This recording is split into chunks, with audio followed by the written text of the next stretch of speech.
Hello everyone. Have you been looking to navigate the real estate industry in Nigeria? Do you think, like us, that the real estate industry in Lagos is one of the biggest in the world? Today we're going to be discussing all of this. My name is Opeyemi, and with me I have OGB, MD CEO OGB Properties, and he has done over 700 million naira in sales in the last few months. So, OGB, I saw a post on Instagram where you know, a guy put up a video concerning Lekki Phase 1, and then someone just commented on that. And it was beautiful. I mean, looking at all of that. And someone Yeah. commented on that and said, Lagos is one of the most expensive, if not the most expensive slum in the world. What do you think about that? Okay, first off, the GDP for the shortlet and real estate industry in Lagos is over 263%. Wow. So if you could bring up such numbers and that's a slum, I guess I would love to stay in the slum, in all honesty. Amazing, amazing, amazing. Yeah. So, um, so quickly, I'm focusing on the real estate market in Lagos. Okay. I know that you have done real estate for a couple of years now, and Yeah. then you decided that, I mean, in Nigeria, we say where there is problem, there are opportunities, Most right? definitely. The problems that we have seen in the real estate industry in the last few years has presented us the opportunities. So why did you decide that real estate was the way to go for you when you Okay. began this journey? So in all honesty, I'll start with my backstory. All right. So student of Uniben, I was completely done with school. I moved back down to Lagos, which is where I grew up. Then we started that way and stayed at home for a while. You'd ask yourself, what would you like to do with yourself? Yeah. So of course we stood up and right there and there, a friend told me, why not try real estate in Lagos? Of course, I had time on my hands as an unemployed graduate. Yeah, sure. I came into the industry and in all honesty, the rest is history. And it's been amazing so far. Wow, such an amazing journey. It's beautiful, right? To get to learn the backstory of why some of us take these decisions to go on a particular journey, which and as in any case helped us to become who we are today. So we've talked about the backstory, right? Okay. We've seen that we've talked about why you decided to go into. We've talked about real estate. We've talked about how you came into the industry, but you've not really given us why you came into the industry. Okay. So as a young man, there is no two other ways than it. It is for cash. It is for income. Income. As at that point, I was not built to be a 9 to 5. I've never worked under anybody. Right from school, I was even an entrepreneur. So of course, if there was a place I could be my own boss and put in my 100% to become the best, why not? I'll definitely dive in. Amazing, amazing, amazing. Now, when we started the video, we told our subscribers, right, that we were going to be talking about building wealth with real estate, Okay. right? There's a lot of narrative concerning building wealth with properties. A lot of people think stocks is the way going forward. Some other people think it's cryptocurrency. I mean, with the crypto boom right now, a lot of people are looking for how to jump in and make a little cash here and there. Okay. But we also know that real estate is also generational. Most So what definitely. would you say comparing the real estate, the stock, and crypto? Looking at all of that, what would you say concerning those three asset classes? How do you think you can? For every single thing that you've called, there is only one that you can touch and you can hold. In all honesty, you buy a stock today, if the market goes down, your stock is gone. Or you buy a plot of land, or you buy a building today, that building remains yours for life. What are we talking about?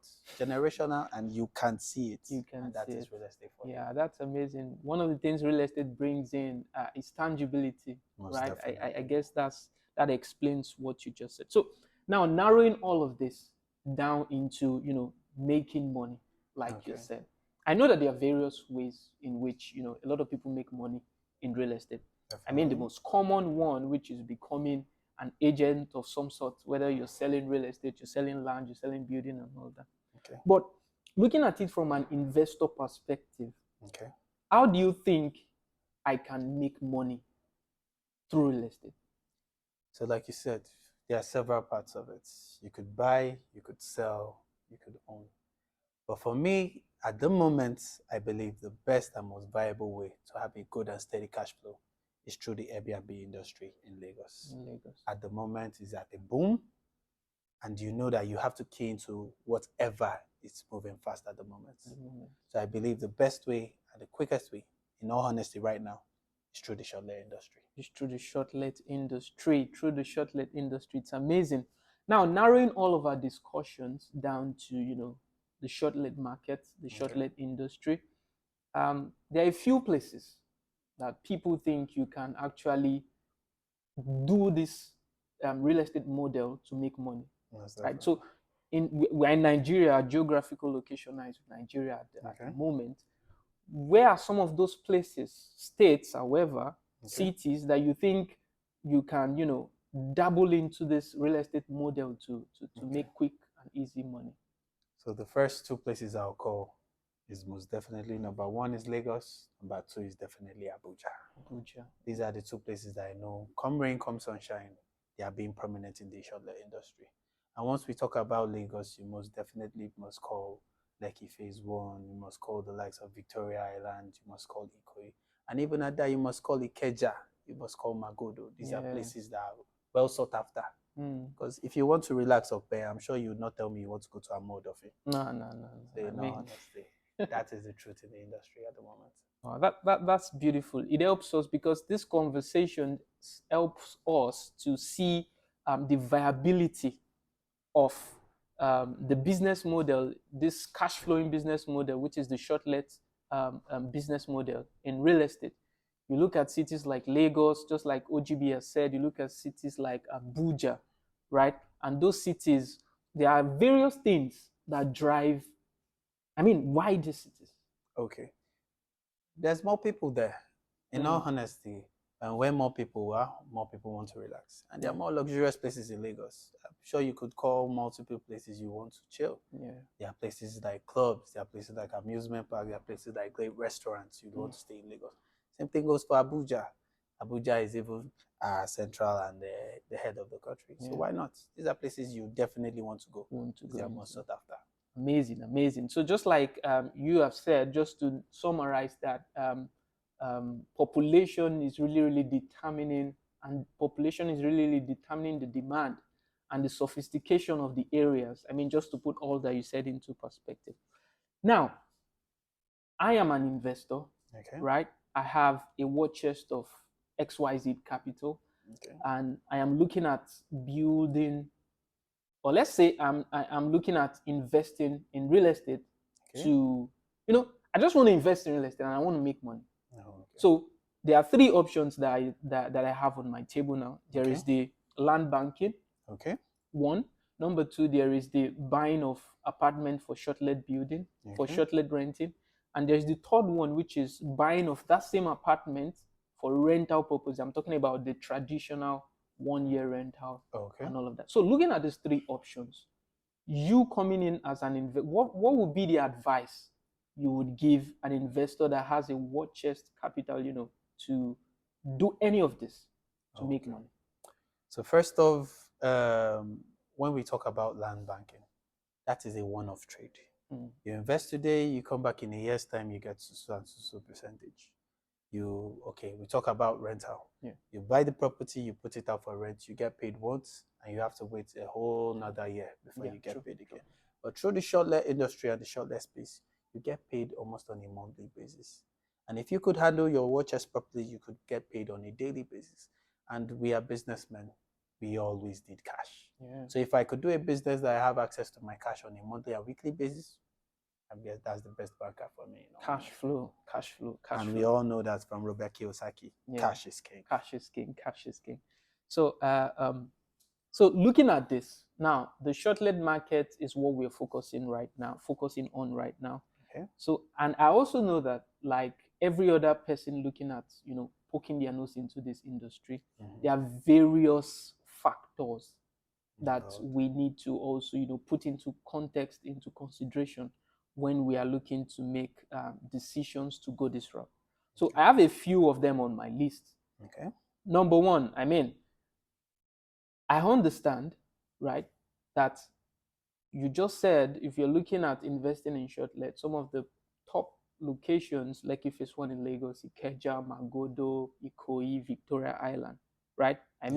Your answer just answered one of my factors, the top Alrighty. 3 locations in Lagos, right? Now, if we're looking at the occupancy rate, I mean, Okay. when you say people take this apartments on a daily basis, Okay. does it really happen? Because I know a lot of people out there would probably see this as, do you mean people are paying XYZ amount for this apartment, one off, just one night? I mean, Okay, so what I have to say is, first thing I'll tell everyone, including that investor, don't handle it yourself. so looking at all that you've said now, it's Okay. pretty obvious that this is a viable industry, right, for short letting. Now, I want to ask a question. Okay.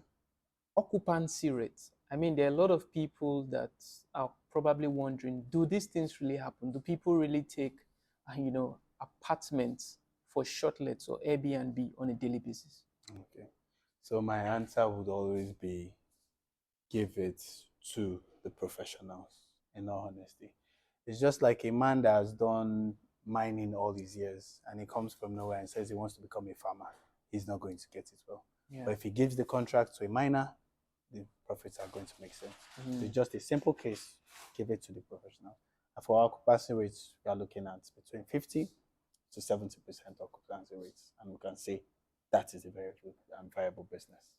So you're saying, like, I'm trying to put it into context now, 30 days in a month, you can 50% of that.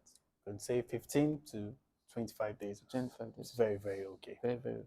Very, very okay. Amazing. That's beautiful. It goes to show that the demand is there. Most definitely. The demand is there. So now going into finally going into the last thing we're going to be talking about for today. Okay. There are investors, right? There are people that have this money to invest in apartments for Airbnb and short letting. Okay. And they probably don't know how. That's one. Number two, there are people that already have this Airbnb shortlet, apartments, and they are probably not doing up to 50%, right, on a monthly basis, occupancy rate. Now, what would you have to say to them? So the answer is as simple and as direct I could say. Swipe us up on Instagram, OGB Properties at Shortlets, and you definitely get a DM, talk with me, and we get to make your business better. Amazing. So we're going to be attaching the link on the screen so you get to, follow the brand and also see what they are doing on their social media pages, to get to enjoy what they've been giving their investors. All right. It's been an amazing time with OGB, the Wolf of Real Estate, as they call him, right? In our next episode, we're going to be talking about annual renting versus short letting, right? And would like to know what you think about it in the comment section. But stay tuned and see you on the next one.